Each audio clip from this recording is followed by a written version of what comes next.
Mankind has always wondered what exists beyond the stars, and searched for signs of intelligent life out there. It is interesting that when examining new phenomena, we interpret the evidence of our eyes through our previous experiences. Whenever we look at an object, our brains rapidly assess visual clues to make a determination of what we are seeing. Some of these processes will involve implicit cognition, where our unconscious memory, experience, and perception will determine how the brain decides what it is seeing. So that, for example, if we look at a dog, we can recognize it as a dog, even if we have never seen that breed of dog before. However, when the object we see is unlike anything we have encountered before, an alien perhaps, or a UFO, the brain has fewer data to work with, and so, more of these unconscious cognitive processes will need to be used in order to decode what we are looking at. All the conscious entity of our brain can do is theorize within its current knowledge base. In order for our brain to put itself to its fullest use, it must rely on these intuitive, and not always reliable, assumptions. This may be one explanation of why reported alien phenomena often closely corresponds with current beliefs about the world and our place in it. That's one explanation. There are, of course, others. Here are 10 different looks that alien life forms have adopted. Classical aliens. The Greek historian Plutarch gave a written account of an extraterrestrial sighting on a battlefield during the Third Mithridatic War, sometime between 75 and 63 BC. He wrote, "The air opened and appeared a rapidly descending object resembling a flame, which appeared like a vase in shape and like a glowing annealed metal in color. Both armies, frightened by the sighting, withdrew. The alien ship seemed, in fact, to resemble a Greek urn." The Roman historian Livy recorded in the History of Rome, written around 27 BC, phantom ships had been seen gleaming in the sky. Although these ships may have been alien craft, they looked like entirely conventional ships. It is also possible that this sighting was an example of a Fata Morgana optical illusion, where light is refracted through the air at different densities and bends upwards. Because our eyes view things in a straight line, it can appear that objects, such as a ship sitting in the sea, can appear to be floating above it. War between heaven and hell. In April 1561, the skies over Nuremberg were filled with strange objects, and smoke could be seen rising from the ground as if some of the objects had crashed. The scene was captured by Hans Glaser, woodcutter, which was the medieval equivalent of a photojournalist. He depicted a variety of shapes, including blood-red crosses, lead black orbs, and a long spear. The scene was said to have been witnessed by a number of Nuremberg residents, who saw it, naturally enough, as a sign from God. Glaser wrote, "At first there appeared in the middle of the sun 2 blood-red semicircular arcs, just like the moon in its last quarter, and in the sun, above and below and on both sides. The color was blood. There stood a round ball of partly dull, partly black ferrous color. Likewise there stood on both sides and as a torus about the sun such blood-red ones, other balls in large number, about 3 in a line and 4 in a square, also some alone. In between these globes, there were visible a few blood-red crosses, between which there were blood-red strips." Which certainly sounds alarming. He claimed that these objects then began to fight with the sun for more than an hour, each eventually falling burned to the ground. Glaser viewed the phenomenon as a sign that Nurembergians should mend their lives and faithfully beg God that he may avert his wrath. Germany had been in the midst of the Protestant Reformation since Martin Luther pinned his 95 Theses to the door of a church in 1517, and God and the possibility of eternal damnation were never very far from anyone's mind. Aliens in a Zeppelin, 1897. The first airship was built in France in 1852, and the first Zeppelin was built in Germany in 1893, changing aviation's future from single-operator vehicles to passenger aircraft. The distinctive cigar-shaped body of the Zeppelin was instantly recognizable, and the public interest in this revolutionary mode of travel spread around the world. Beginning in November 1876 and continuing for 20 years, mysterious sightings of the cigar-shaped craft were reported across California, Texas, and the Great Lakes. In 1897, one of this craft was witnessed by the occupants of a courthouse in Nebraska, including the jury, lawyers, and even the judge. It was recorded as having bright white light and colored lights around it, and was oval-shaped with a box-like structure hanging from it and a propeller at the stern, which sounds rather like a cross between a Zeppelin and a hot air balloon.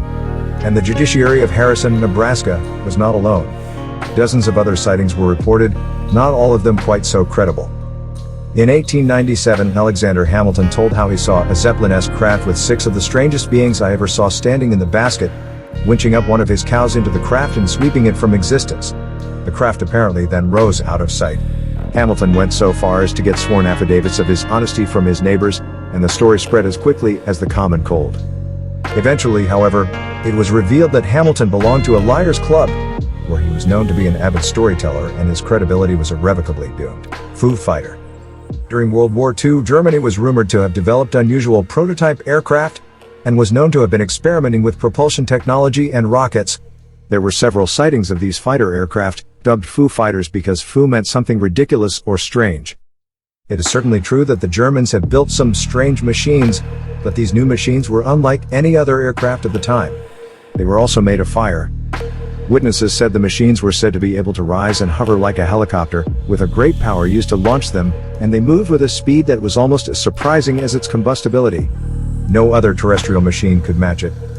Despite this obvious advantage, the Germans did not seem to capitalize on their invention, and after the war was over, the machines disappeared from sight, said to have been smuggled from their secret underground bases in Antarctica, where they had been built.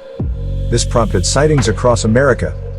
Whether the Germans had managed to create technology far in advance of any then known, or whether, as some proposed, they somehow acquired alien technology is unknown. Flying saucer aliens.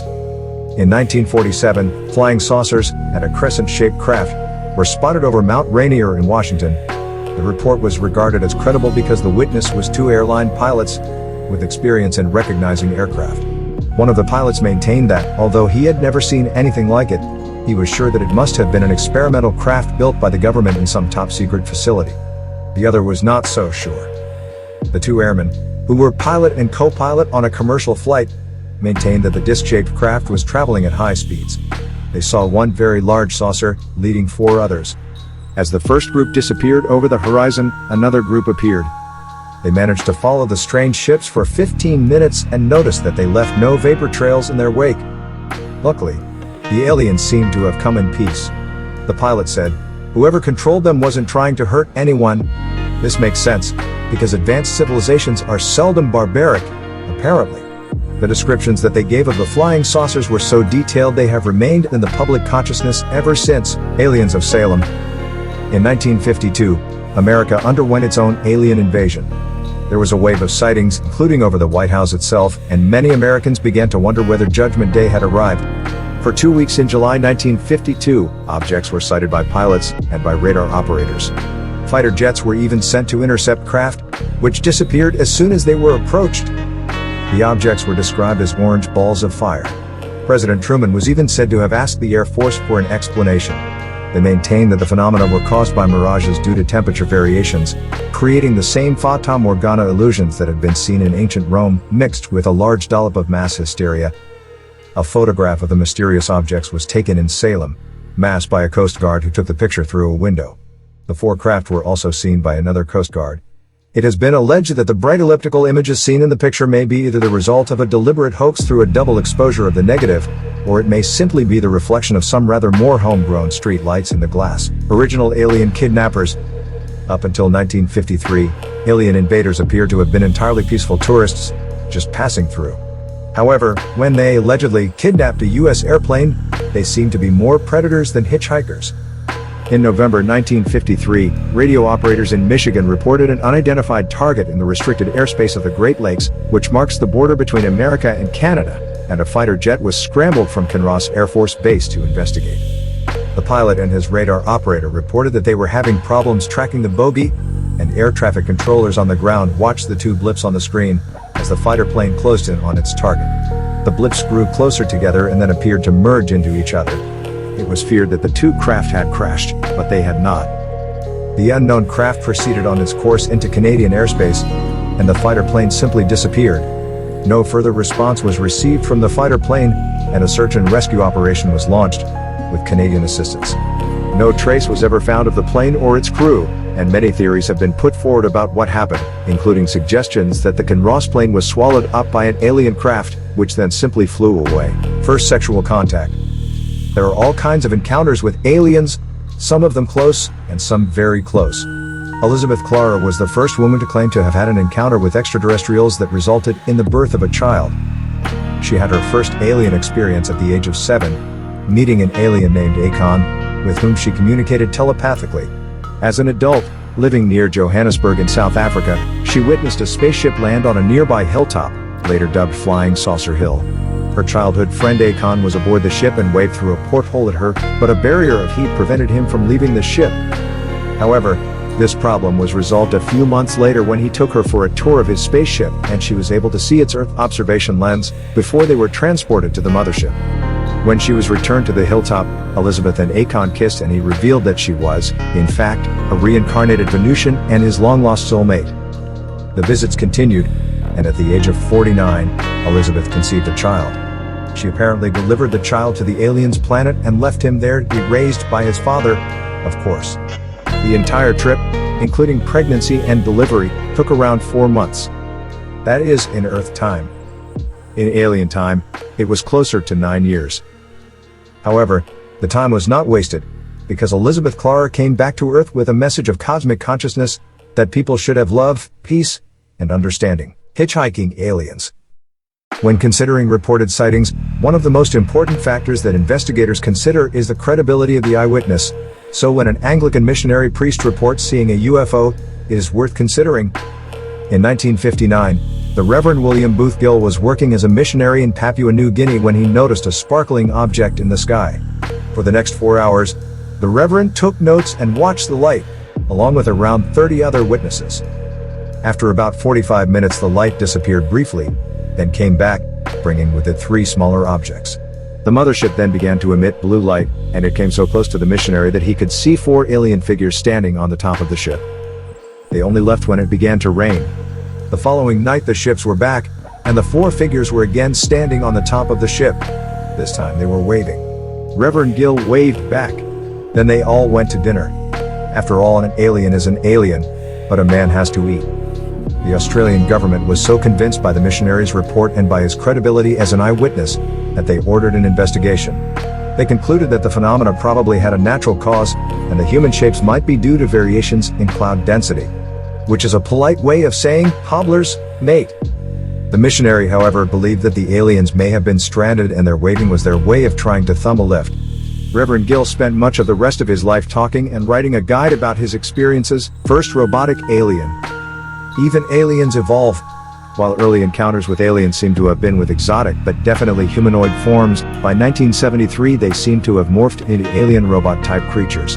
When Police Chief Jeff Greenhaw received a call from a woman who said she had seen aliens land in his town, he decided to investigate, sensibly taking his gun and his camera with him. On his arrival, he found nothing unusual, but as an extra precaution, he searched a dirt road near the site. Then, in his headlights, he noticed a figure walking strangely. Chief Greenhaw was concerned that he was injured. When he drew up alongside him, he realized that the creature was wearing a metallic bodysuit that seemed to emit a bright light. The officer asked the stranger if he was okay, but he did not reply. And so the police officer did what anyone would do. He started taking pictures. However, the flash of the camera seemed to frighten the creature, who ran off into the night with inhuman speed. The photographs were examined by experts and were considered legitimate, at least in the sense that they had not been tampered with. They even discovered UFO-like objects on the negatives that could not be seen on the prints. It does not always pay to be the messenger. Some people felt that he had simply been bored, and he was pranking his community. The mysterious female caller who had alerted him to the visitor could not be found. He was fired from his job. His wife left him, and his home was mysteriously burned to the ground. Which is unfortunate for the officer. But the truth, it seems, is out there. Jeff Greenhaw stuck by his story and continued to keep a watch over his neighborhood. Which seems sensible, because you just never know when you will need to prepare for an age of extinction.